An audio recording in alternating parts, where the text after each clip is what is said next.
ఈ బిజినెస్ ఏదైనా మీ ఊర్లో ప్రమోషన్ చేయాలంటే అది సుమన్ టీవీతోనే సాధ్యం. ఇప్పుడే సంప్రదించండి. What is the importance of CPR in saving lives? So, CPR is used when someone has gone through sudden cardiac arrest. Sudden cardiac arrest happens when the heart's electrical system is not functioning properly and the heart cannot contract and relax and blood will not flow through the body. What inspired you to start this organization? So how we got inspired was because me and my partner were so passionate in medicine. Why did you pick only schools and colleges first of all? I picked schools and colleges because that's where the youth is at. The youth has always been my target because the youth will grow up and they'll keep spreading this awareness and they'll start almost a ripple effect so that everybody can learn the CPR, everyone can spread the CPR awareness. So by targeting the youth, I'm essentially targeting the future. And the future is my goal and I want to make that CPR percentage go all the way up to 100. Welcome to Suman TV. నేను మీ కిషోర్. ప్రస్తుతం మనతో పాటు స్టూడియోలో యూఎస్లో 10th class చదువుతున్న ఒక విద్యార్థి అతను. అతను చిన్న వయసులోనే ప్రజలకు సిపిఆర్ అవేర్నెస్ గురించి క్యాంపెయిన్ చేయాలని ఒక ఆర్గనైజేషన్ అయితే చేశారు. మెడ్ ఇంపాక్ట్ అనే ఒక ఆర్గనైజేషన్ అయితే స్టార్ట్ చేశారు. ఆయనను అడిగి మరిన్ని విషయాలు తెలుసుకునే ప్రయత్నం చేద్దాం. ఫస్ట్ ఆఫ్ ఆల్ ఆయన వెల్కమ్ చేద్దాం. Welcome మనీదీప్. My name is Manideep Muvvala. Like you said earlier, I'm a 10th grade student and I'm studying in Freedom High School in Bethlehem, Pennsylvania in the United States of America. I am also the co-founder of a nonprofit organization that's known as MedImpact Global, and our goal is to spread different types of medical awarenesses globally throughout the entire world. And a part of that, we started the CPR initiative because so many people inside of India are dying because of cardiac arrest and not enough people are doing CPR. So our thought was that what if we came to India and we had these workshops inside of these schools to help spread that awareness? And so far, I feel like it's been working and everyone's been listening very nicely and the experience has been so great. And outside of school also, I play sports and I also enjoy arts and running.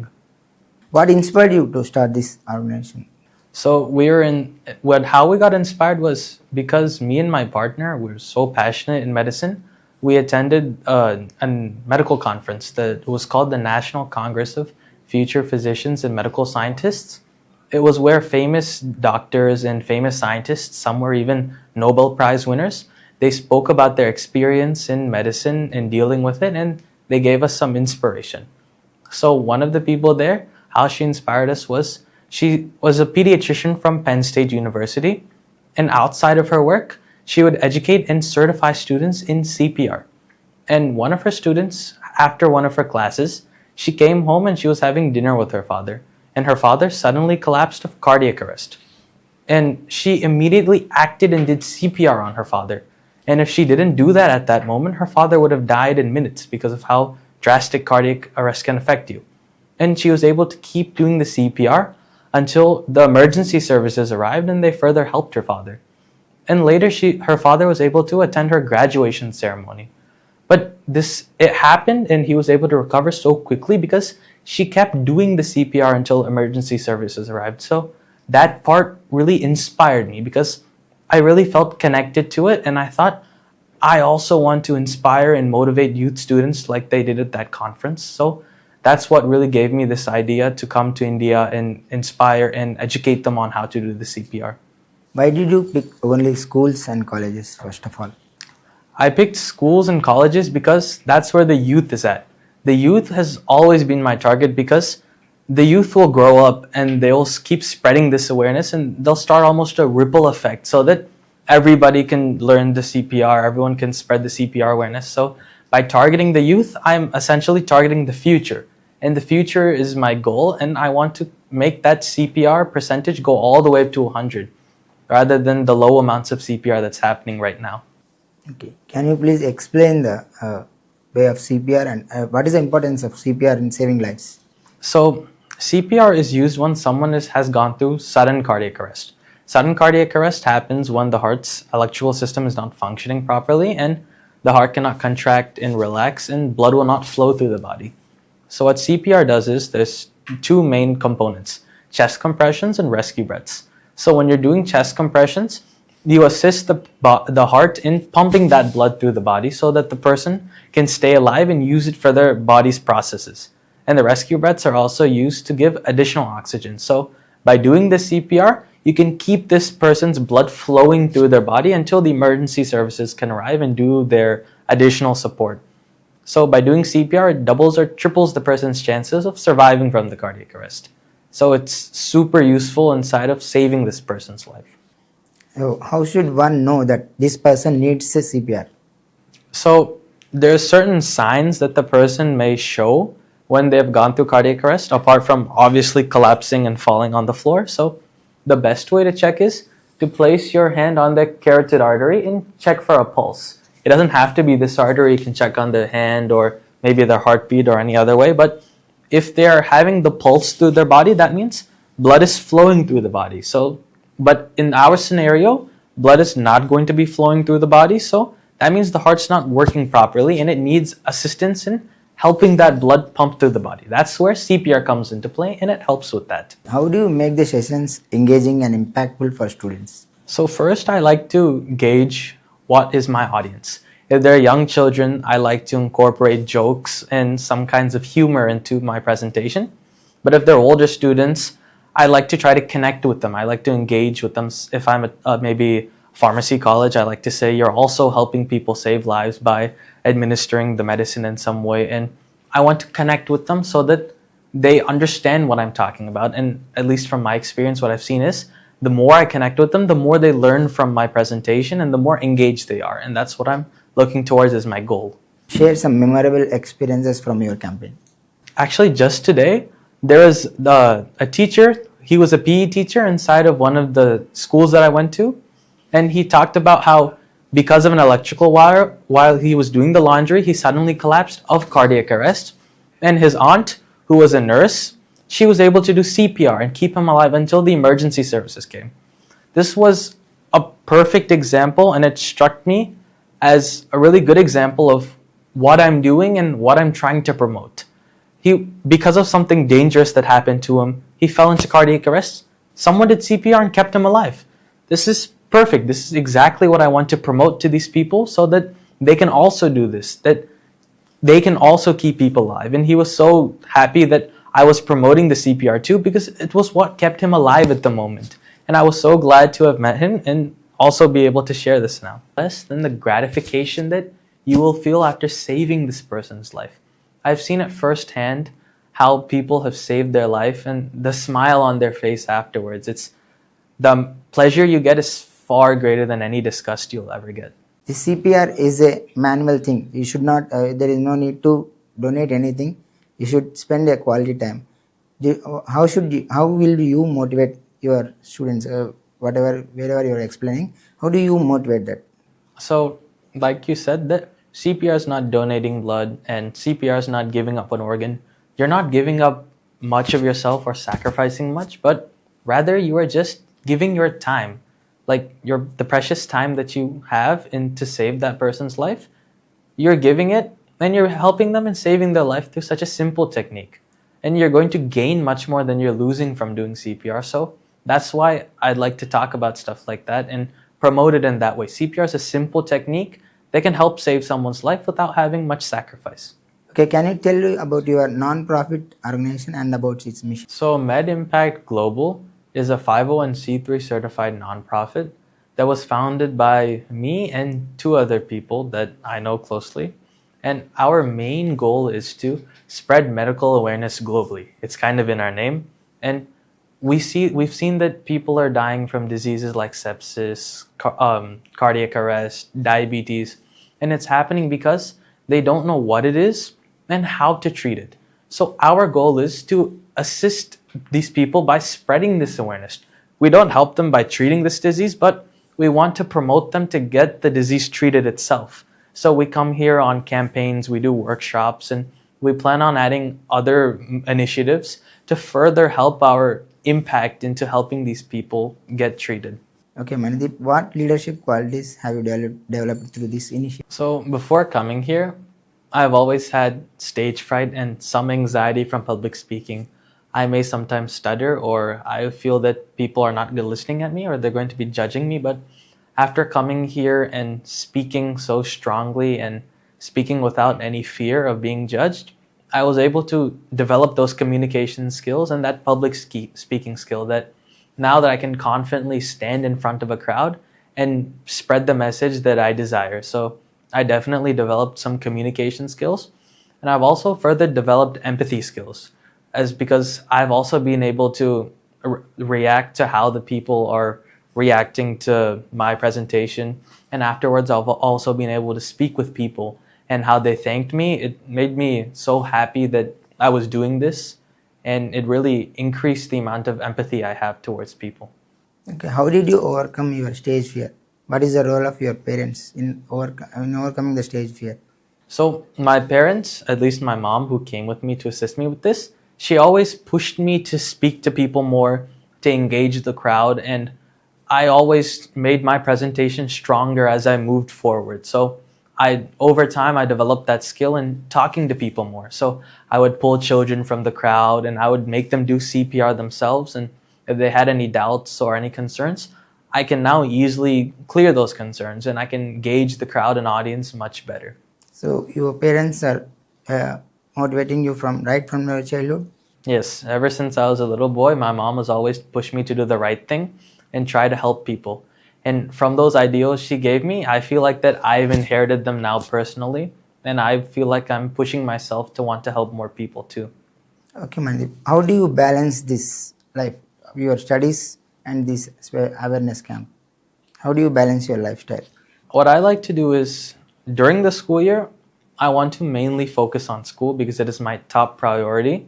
And maybe additionally, I also volunteer at hospitals and other STEM related activities. But over the summer, my full focus is on stuff like awareness campaigns and my nonprofits activities. So I like to balance it like that by focusing on school in the school year. And once summertime comes and I have my holidays, I go full into all of this. What have you learned from this team? What is the importance of teamwork and collaboration? What have you learned from this campaign? I've learned that when you're presenting with someone on the stage, you should never compete for that stage. You need to have that synchronization, harmony, and that balance always. So I've learned to maintain it by not trying to take the mic or talking over each other, but me and my partner, who I mostly presented with, Dhruvan Reddy, we've learned to support each other because CPR takes two hands to use, and say we had a microphone because we had a larger audience, Dhruvan would explain how to do the steps of the CPR, and then I would do the steps of the CPR visually or vice versa, and we would support each other like that. So that's how I learned that how important it is to gauge the audience and go through the presentation fluidly. Who are your role models for leadership and how they inspired you?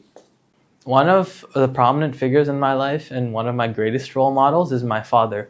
In college, with the support of his professors and my mother too, he was able to do a tuberculosis campaign where he spread tuberculosis awareness, kind of like my CPR awareness program. And it got to a point where it got so large that he won a gold medal from Dr. Abdul Kalam, a president of India.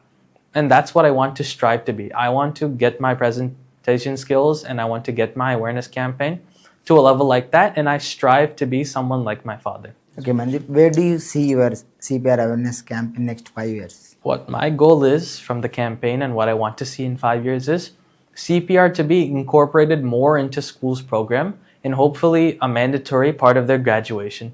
I also want to see the death rate from cardiac arrests and other heart diseases much lower and the amount of CPR performed much higher. Those are the main goals I want to see from my campaign and what I wish to see in 5 years.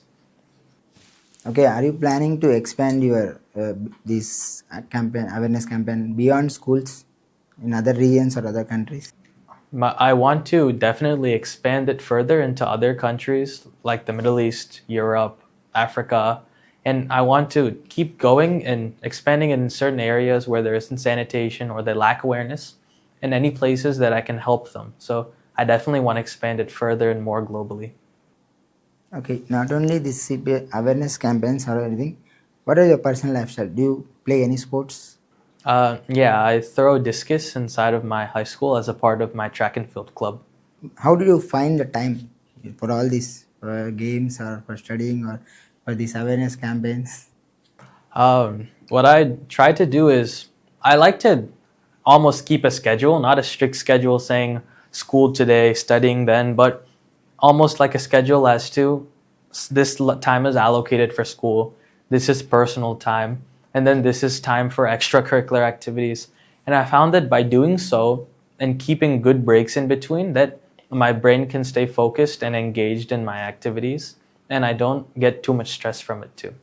Will your parents help to develop the schedules or? Oh, definitely. Yeah. My mom, if she sees that even my room is untidy or if I'm not studying on time, she won't have any of it. She runs a very tight ship inside of my house. So other than this awareness campaign, what is inside you? What is Manideep? What do you love to do? What do you love to eat? I like to say that I'm a relaxed person at heart. I'm not uptight. I'm not very strict on my own, but I enjoy different types of Indian foods, Italian foods, Chinese foods. I like all types of cuisine, but I also enjoy playing games at home, like online video games occasionally. But I also like arts and different types of crafts, and that's the side I fall under. But I can also do other types of stuff like reading and writing. Those are also stuff I enjoy. So, but Have you ever feel stress balancing all this? yeah, I mean, I'm only human also. I feel a lot of stress too, but I like to take some time and just sit down and cool down and remember why I'm doing all this and what I'm fighting for. Because I'm working this hard because my parents work hard for me, and I'm working towards my goals and my passions. And if I work hard now, I'll be able to enjoy the fruits of my labor in my future. That's how I like to think of it. How do your mom help you to overcome the stress? Actually, she's sometimes a part of the stress itself. But I'd like to say is if my mom sees me overstressed, sometimes she gives me a hug or she makes my favorite food, but she's the stress causer, but at the same time, she's also the stress reliever in some situations. It's a cycle on its own. Other than sports, do you like any music or a specific? Like watching movies? Yeah, I'm a huge fan of watching Indian movies, particularly. If there's any new Rajnikant movie out or Mahesh Babu, I'm always the first to watch it in the theaters. I try not to take spoilers because it comes to the American theaters much later than the Indian ones. So, but generally, I'm a huge fan of those types of movies. It's a early age. You have a good initiative to spread awareness. So, what is the advice you give to the future students, to other people, other engaged people? What I like to say is, don't think about your age as a factor as to what you can do. You should always think about what you have in your head and what you have in your heart, because those are what really matters. Because I've seen 12-year-old environmentalists in Europe who have made laws passed or changes, and so many times there's people who are even younger than me now who have made bigger changes. Your age should never be a factor as to what you can do, and you should always focus on what you think you're capable of. Definitely. Age, I don't believe, is a factor you should consider. Okay, you just give the inspiration. How do you inspire our viewers and other engaged young people? I'd want to say is try to focus on your goals, and there's definitely road bumps and challenges that may happen. Especially for me, for this campaign, a lot of people didn't believe a 10th grade student would be able to educate people older than him in CPR. I went to engineering colleges, pharmacy colleges, and even the people there, the people in the audience, some of them even laughed at me after hearing that I was a 10th grade student educating them, but I didn't hear a single laugh after they saw my presentation. And all I heard were claps and congratulations. After they see what you're capable of, nobody will judge you again. Okay, that's good. How important is social responsibility? Social responsibility is very important because I'll take CPR as an example, because the knowledge that I've shared to these people on how to conduct CPR, you need to know when you should use this knowledge. In our situation, it is if someone has fallen down in front of you because of cardiac arrest. Try to put yourself in their shoes and have that empathy. What if it's you who fell down from cardiac arrest and nobody wanted to save you? They took out their phones and they started posting on Instagram, Facebook, Twitter, TikTok. That's not what you would want. You would want them to immediately call the ambulance and come and help you. If we don't practice social responsibility, then nobody can be saved and nobody will have any effect on them. Society would crumble without social responsibility. So it's very important that we practice it and we hold it to a high regard. Okay, finally, Manideep, what is your future goal? I want to become a doctor, a medical doctor specifically. I want to go into immunology, and I also wish to go into research alongside with that. And my ultimate goal is to win a Nobel Prize in physiology and medicine, because I know that's a reach of a goal, but I feel like if I work hard, study hard, and have a good faith goal, God will also assist me in reaching this goal. That's very good. Your story is really inspiring for us, Manideep. Thank you for spending your valuable time and coming to our studio. I wish you all the best for your future from Suman TV and my wholeheartedly from me. Thank you for coming. Thank you so much, sir. I'd also like to thank SumanTV Kurnool for giving me this opportunity, and everyone inside of the studio. Thank you so much, sir. ఇది మనీదీప్ యొక్క success story and inspiring story. మరొక interesting టాపిక్తో మళ్ళీ కలుద్దాం. This is Kishore shining of.